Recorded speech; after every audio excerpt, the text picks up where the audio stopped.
Hi everyone, welcome back to another tutorial from Crazy Gamer.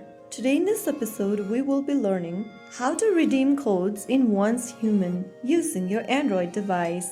First of all, launch open your Once Human game on your device, and once you're inside the game section, go ahead and tap on the three dots at the top right corner.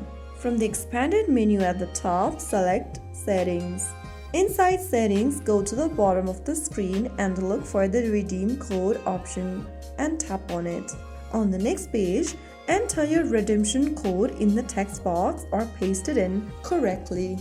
After typing down your redemption code, click on Confirm. If the code is available, then you will be able to redeem the code right away. After you are done, your reward should appear soon, often via in-game mail. So that's how you easily redeem your gift code on Once Human.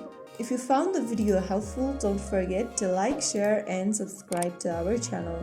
I will be back again in the next episode. Thank you for watching.